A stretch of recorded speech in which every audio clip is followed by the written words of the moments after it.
สวัสดีค่ะพ่อแม่พี่น้องสวัสดีFCทุกท่านเนาะค่ะกลับมาพบมาพอกับเจตาพารวยคือเก่าค่ะในทางช่อง YouTube คลิปนี้เจตาจะวางแนวทางของลาวพัฒนาค่ะลาวพัฒนาเห็นอยู่นี่จะเป็นของเจปากแดงค่ะเป็นของวันที่24เนาะค่ะเป็นของมื้อคืนนี่เจปากแดงเพิ่นเข้าไปเด้อค่ะ FC ว่าจังใดได้น้ำเพิ่นบ่วิ่งลูดเพิ่นเข้าไป4ล่างเนาะค่ะ4ล่าง2 ตัวเพิ่นเข้าไปล่าง48ค่ะแบบบ่ต้องได้กลับของเจ๊ปากแดงเนาะค่ะไผได้ก็ดีใจน้ำเพิ่นเนาะค่ะ FC ถ้ามีไผตามของเจ๊ปากแดงเนาะ2 งวดติดเด้อค่ะเจ๊ปากแดง2 งวดติดค่ะเข้าไป FC มาตามไม่ค่ะตามไม่วันศุกร์ที่26เนาะค่ะของเจ๊ปากแดงเตรียมแคปหน้าจอใครจะไปต่อกับเพิ่นครับขอบุญขอบคุณเจ๊ปากแดงหลายๆเด้อค่ะที่ให้แนวทางมาวางทางช่องเนาะกราบขอบพระคุณเป็นอย่างสูงค่ะเลขทุกตัวเอามาวางเพื่อเป็นแนวทางโปรดใช้วิจารณญาณในการรับชมเป็นอย่างสูงค่ะใครจะตามต่อเตรียมแคปหน้าจอวันที่26แนวทางลาวพัฒนาของเจ๊ปากแดงเนาะค่ะมาไปต่อกันเจ๊ปากแดงวิ่งลูดเพิ่นให้มากค่ะ6 กับ 3 2 ตัวค่ะ2 ตัว6 4 6 5 3 1 3 0เบิ้ลค่ะ6 กับ33 3 ตัว2 หางค่ะ6 3 1 3 6 4วิ่งลูดเพิ่นเด่นค่ะเด่นทอกัน6 กับ 3วงกลมให้เท่ากันค่ะ6 กับ3 2 ตัวค่ะเน้น2 ตัว6 4กับ3 1ค่ะ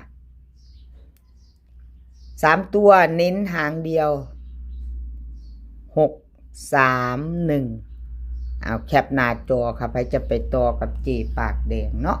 วันที่26ค่ะใครจะไปต่อแคปหน้าจอไว้กับเจ๊ปากแดงกราบขอบคุญขอบคุณเจ๊ปากแดงหลายๆเด้อค่ะที่ให้แนวทางมาวางทางช่องอยู่ตลอดค่ะ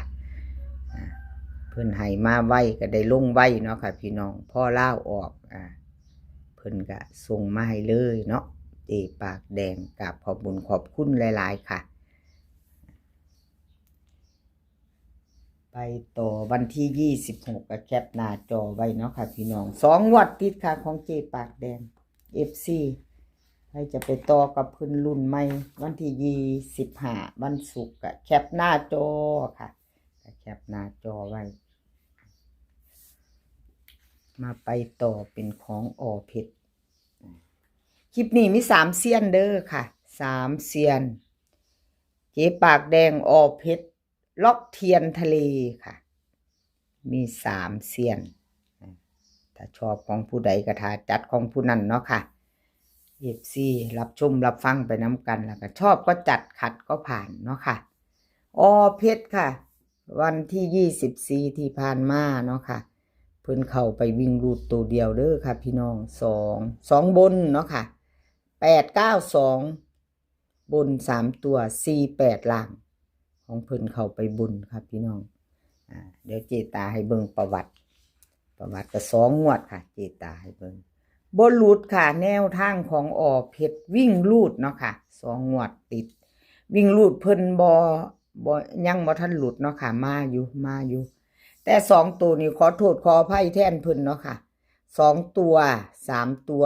เบิ่นขออภัยแทนเพชรหลายๆเนาะค่ะ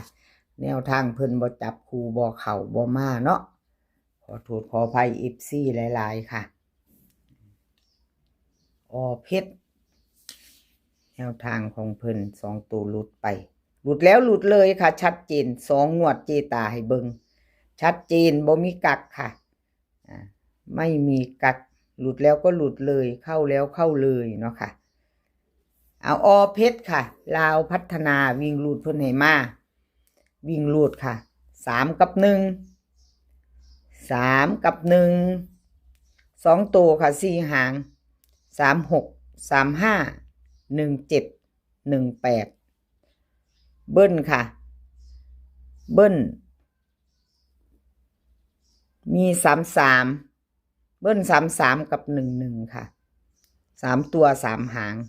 136 318 336ค่ะวิ่งรูดเพิ่นเด่นทอกันเด้อค่ะเด่นเท่ากัน3กับ1เพชรค่ะจับตามองแนวทางของเพิ่นวิ่งรูด3กับ1ค่ะ2ตัวค่ะ2ตัวเน้น2หาง36กับ18ค่ะ3ตัวเน้น2หาง136 318ใครจะไปต่อกับเพชรแคปหน้าจอค่ะรับขอบุญขอบคุณเพชรหลายๆเด้อค่ะที่ให้แนวทางมาวางทางช่องเนาะกับขอบพระคุณเป็นอย่างสูงค่ะเพชรชอบกระจัดคัดกระพานค่ะเลขทุกตัวมาวางเพื่อเป็นแนวทางเนาะค่ะเป็นเพียงแนวทางรับชมรับฟังเนาะค่ะหลุดไปก็ขออภัยแคปหน้าจอค่ะไปจะไปต่อกับเพิ่นวันศุกร์ที่26นะคะเจตาลงให้ก่อนมือหนึ่งเจตาลงให้ก่อนอยู่ค่ะมือหนึ่งของเพชรไปต่อค่ะไปต่อของล็อกเทียนทะเลล็อกเทียนทะเลค่ะวันที่24ที่ผ่านมา892ค่ะ892บน3ตัว48ล่างวิ่งรูดไม่มา2ตัวไม่เดินเบิ้ล3ตัวเนาะค่ะขอโทษขออภัย FC ทุกท่านเนาะค่ะที่เขามารับชมรับฟังล็อกเทียนทะเลหลุดไปไม่เข้าไม่เดินเนาะค่ะเจตาเป็นกำลังใจให้เด้อค่ะล็อกเทียนทะเล2งวดติดค่ะล็อกเทียนไม่เข้าไม่มาเนาะเอามาไปต่อFC ขอโทษขออภัยแทนเพิ่นท่อนแทนล็อกเทียนทะเลเนาะค่ะของเพิ่นบ่เดินบ่เข้าเนาะมาไม่ไปต่อค่ะ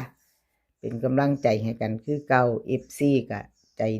ดีมิตรบุญเป็นตาหักตัว FC ในช่องของเจตา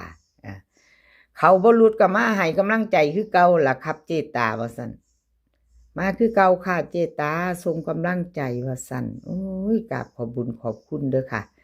ช่องน้อยๆของเจตาได้รับกำลังแรงใจดีอยู่ค่ะกราบขอบพระคุณหลายๆวิ่งรูดค่ะล็อกเทียนทะเลเขามาไปต่อกับเพิ่นวันศุกร์เนาะค่ะเพิ่นให้มา7กับ3 2ตัว4หางค่ะ73 72 31 30เบิ้ลค่ะ77กับ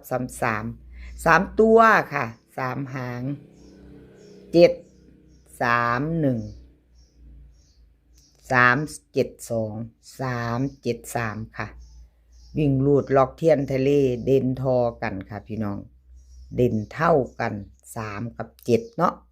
2ตัวเพิ่นเด่นทอกันบ่มีร่องค่ะ2ตัวค่ะเพิ่นเน้นให้73กับ31 73กับ31ค่ะ2ตัว3ตัวค่ะเน้นหางเดียว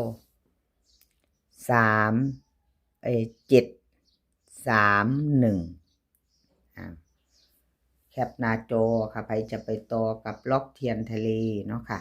ครับขอบคุณล็อกเทียนทะเลหลายๆค่ะที่ให้แนวทางมาวางทางช่องเนาะบ่ว่าจะเขาจะรุดเพิ่นก็ส่งมาให้เจตาค่ะแนวทางล็อกเทียนทะเลเนาะชอบทางเดียวกันเนาะค่ะพี่น้องชอบทางเดียวกันเป็นเพียงแนวทางเนาะ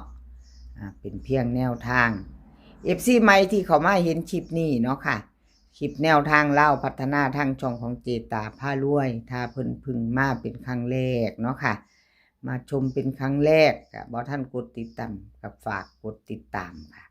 กดติดตามไว้ถ้าชอบเนาะ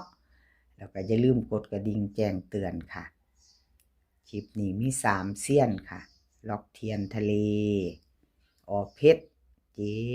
ปากแดงค่ะลาวพัฒนาของเพิ่นถ้าชอบกระจัดคัดกระพานค่ะมีผู้ใดอยู่ในใจไว้ก็พิจารณาซ่อมเบิ่งเนาะพี่น้องซ่อมดูซ่อมเบิ่งกับขอบคุญขอบคุณ FC ที่เข้ามารับชมรับฟังค่ะคลิปนี้ขอให้พี่น้องโชคดีกับลาวพัฒนาวันศุกร์โชคดีกันทุกคนค่ะ มื้อนี้ขอให้สุขภาพร่างกายแข็งแรงให้มีความสุขค่ะเดินทางไปไสก็ขอให้ปลอดภัยเดินทางไปขอให้มีโชคกลับมาขอให้มีชัยคลิปหน้าพอกันใหม่ค่ะคลิปนี้ก็สวัสดีค่ะ